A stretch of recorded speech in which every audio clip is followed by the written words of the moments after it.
Oke, gimana Fala? Apa kabar? Alhamdulillah, Mbak Nana sehat. Luar biasa. Penuh tugas ya, Mbak ya. Penuh tugas. Oke, ya menjelang UTS ya. Tapi kamu Mm-mm. walaupun banyak tugas, aku cukup kaget juga kamu sempat mengirimkan aku email ya dengan judul yang bombastis. Aduh, malu Boleh nggak sebenarnya. aku, boleh nggak aku bacain judulnya aja? Nggak apa-apa, nggak Judulnya apa-apa. menarik pesan dari mahasiswa yang tersesat loh. Kenapa ini? Mungkin boleh cerita sedikit nggak background story-nya? Apa yang membuatmu punya ide mengirimkan email ke aku? Ya, sebenarnya saya tuh kan apa ya, tipe orang yang suka mikir lah ya soal ini mau ngapain nanti gitu. Karena saya Hmm. butuh butuh tujuan lah gitu lah kalau mau hidup. Saya rasa kayak itu manusiawi gitu. Um, Hmm. karena kalau misalnya nggak ada tujuan, saya merasa nggak bisa 100% meluangkan hati saya di satu hal itu. Jadi saya butuh satu tujuan yang make sense dan memang saya suka gitu dan saya mau menuju ke sana untuk hal-hal yang Hmm. saya lakukan. Cuman semakin kesini gitu ya, semakin saya berinteraksi dengan baik-baik teman, semakin makin sulit aja untuk merumuskan saya tuh mau kemana kayak gitu. Um, banyak orang bilang dengarkan kata hatimu, tapi saya bingung kata hati saya itu apa gitu. Ya, banyak yang bilang kayak, oh ya kita harus mengejar namanya curiosity gitu loh. Cuman kan sekarang susah ya bedain mana curiosity, mana FOMO gitu. Hmm. Nah, saya tuh di titik yang seperti itu gitu. Saya bingung apa sih passion saya, apa yang saya mau lakukan nanti itu saya bener-bener kalang kabut lah, nggak tahu masa depan itu seperti apa gitu. Memang mungkin karena saya memahami juga mungkin dalam konteks yang sekarang dengan kemajuan dunia yang seperti ini dengan percepatan teknologi seperti ini memang lebih sulit untuk nge-foresee di masa depan seperti apa gitu. Saya memahami itu. Tapi nggak tahu entah mengapa saya selalu membutuhkan apa ya, certainty tadi gitu loh soal tujuan dan saya gagal untuk mendapatkan hal itu. Nah setelah saya pikir-pikir masih nggak ketemu juga, masih bingung juga, saya cerita ke teman, pun teman saya mengalami Hmm. hal yang sama, ya kan?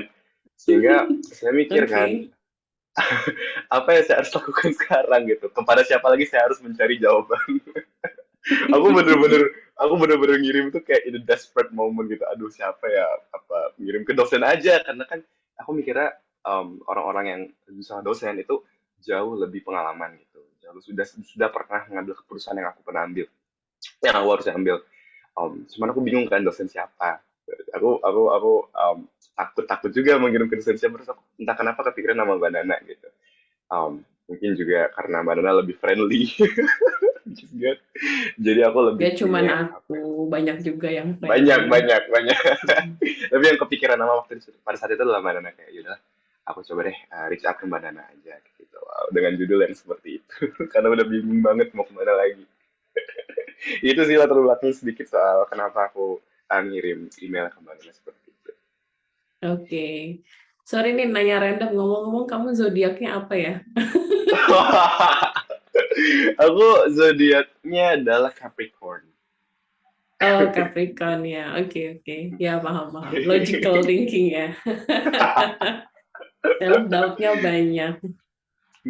Saya sangat kenal Capricorn karena suami saya Capricorn. Oh my god.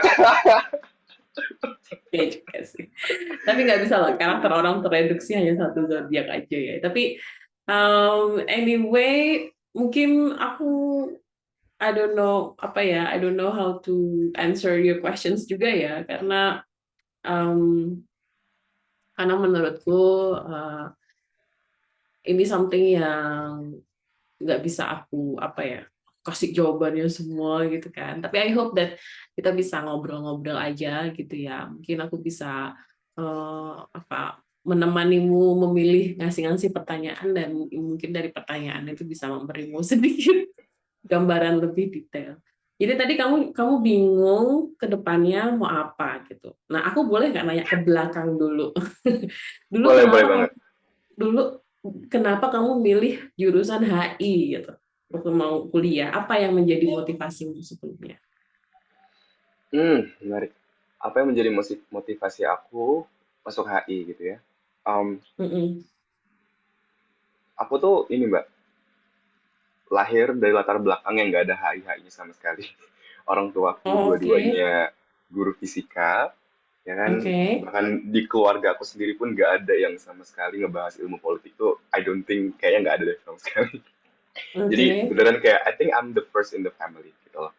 Nah, Mhm. untuk pada saat itu kenapa sih kemudian aku memilih jurusan HI? Gitu. Dulu Mhm. aku tuh anaknya di dunia astronomi gitu. Aku suka banget olimpiade fisika, astronomi. Mhm. Aku Mhm. suka dengan IPA lah seperti itu. Tapi di sisi lain aku punya kehidupan, aku ikut lomba-lomba seperti speech gitu. Lomba-lomba Mhm. storytelling, lomba-lomba debat dan sebagainya. Dan ternyata setelah aku komparasikan aku jauh lebih nyaman di dunia-dunia yang sosum gitu. Aku baca-baca terkait buku-buku sosum gitu dan ternyata aku menemukan diriku lebih bisa mengeksplor dan menjadi lebih kreatif di sana ketimbang kalau aku stay di dunia IPA. Walaupun I love both world gitu. Bahkan sampai sekarang aku masih ngikutin. Ya kan? Aku bener-bener pusing pada waktu kelas 11 ya aku menentukannya kapan aku mau kemana gitu loh. Ke dunia IPA yang seperti ini yang agak buat aku cukup boring atau ke dunia IPS yang lebih playful walaupun aku harus start over dari awal awal gitu. Dan pada saat itu aku memutuskan untuk ke dunia sosum dulu. Untuk pilihan HI sendiri, tadi aku melihat kecintaanku dalam public speaking misalnya. Aku melihat kesukaanku dalam melihat isu-isu internasional. Kemudian ya udahlah aku dari situ memilih HI. Sebenarnya sesimpel itu. Gitu. Kan jadi aku linjur dari IPA ke IPS HI. Gitu.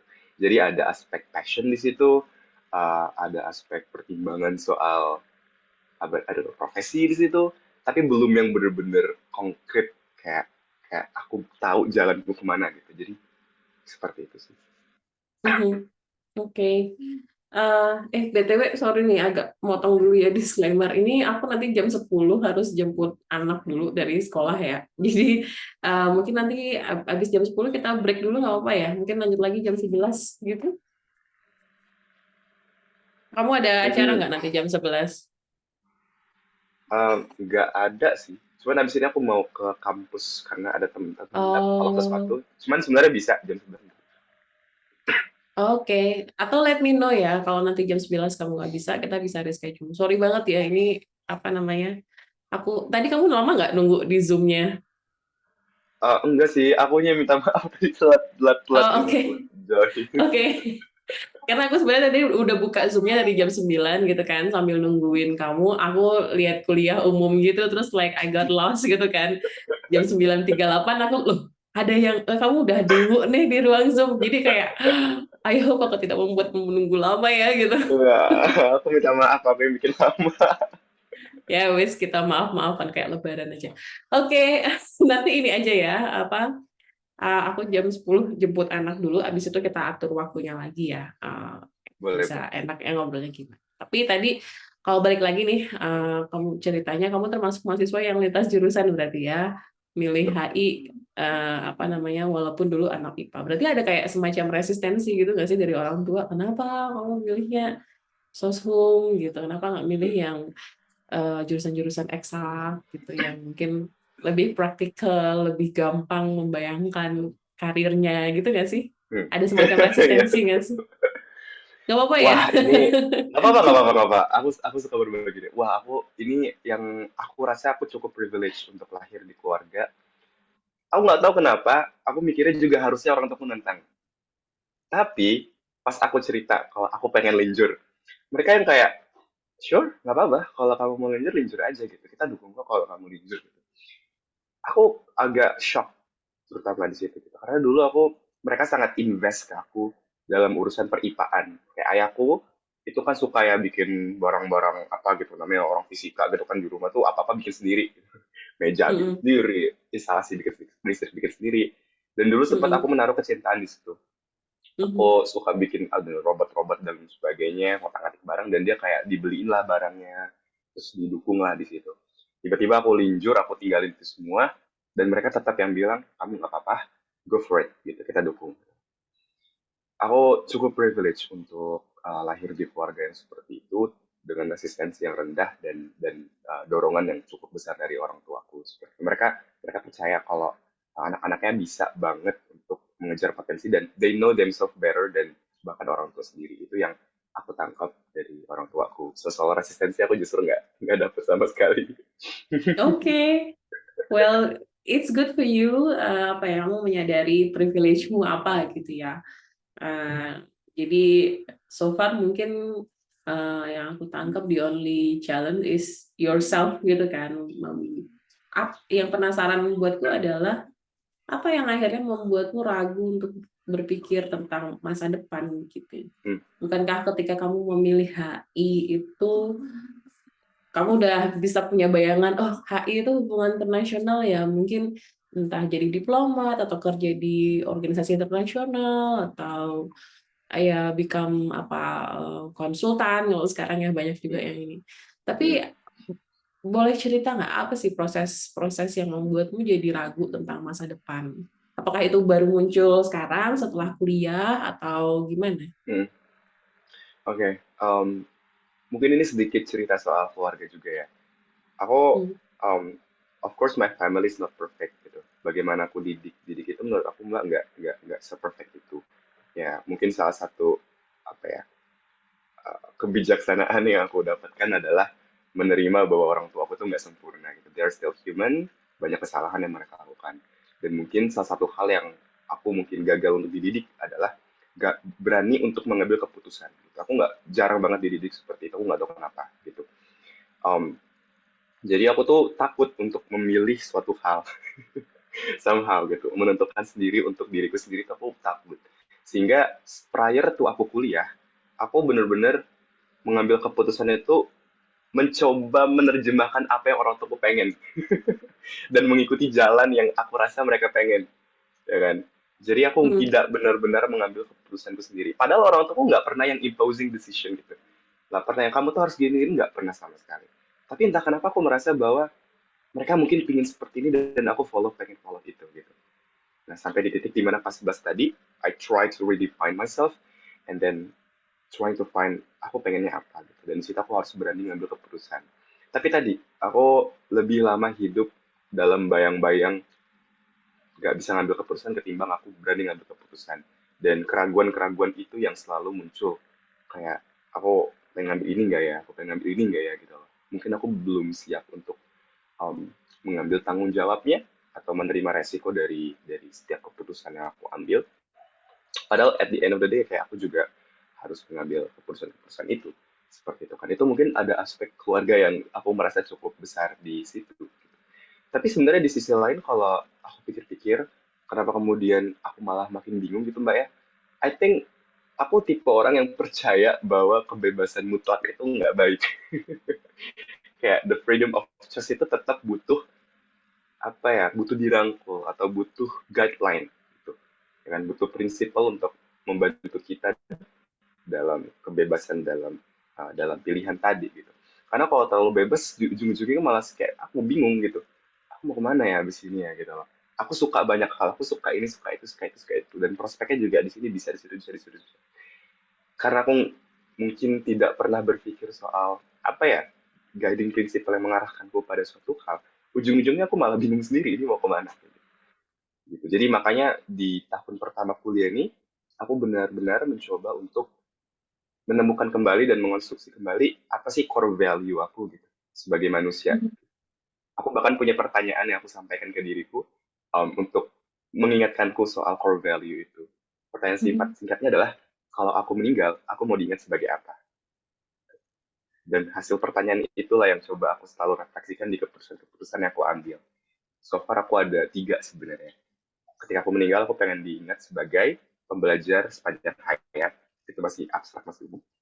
Yang kedua, aku pengen diingat sebagai suami dan ayah yang baik. Dan yang terakhir, aku pengen diingat sebagai seorang guru yang baik. Ternyata aku ketemu 3 hal itu. Guru yang baik itu bukan sebagai status, tapi mungkin sebagai peran. Sebagai pelaku di lapangan. Dan bentuknya bisa beda-beda. Jadi selama menurut aku, ketika aku sudah mendefinisikan 3 core value ini, sebenarnya keputusannya tinggal tinggal ambil yang paling banyak bisa merefleksikan 3 hal itu. Cuman aku masih masih ragu-ragu tadi gitu akibat mungkin didikan yang Hmm, berarti sebenarnya kamu udah punya gambaran karakter apa sih seorang Falah yang mau kamu bangun gitu kan? Um, Mm-mm. tapi yang membuatmu ragu adalah karena visimu mungkin masih kejauhan atau masih abstrak ya. Kalau mau jadi ayah Mm-mm. yang baik, berarti kan kamu harus nikah sekarang dong, harus punya anak. Which is maybe secara waktu mungkin it's not the right time, I don't know. Iya nggak sih? Iya, udah males Um, banget. Makan apa? exactly, exactly. Iya. Um, jadi mungkin isunya adalah kalau kamu udah punya bayangan visi yang jauh gitu ya, setelah meninggal mau dikenal sebagai apa, tadi pembelajar, ayah, dan apa yang guru gitu kan, mungkin perlu di breakdown sekarang. Jadi kalau dalam kajian tentang futures gitu ya, ada loh kajian tentang futures masa depan Hmm. itu. Kalau kamu tertarik ya, ini juga saya lagi riset tentang futures. Itu ada berbagai macam cara atau metode untuk membangun masa depan. Ada yang namanya forecasting, ada yang namanya backcasting.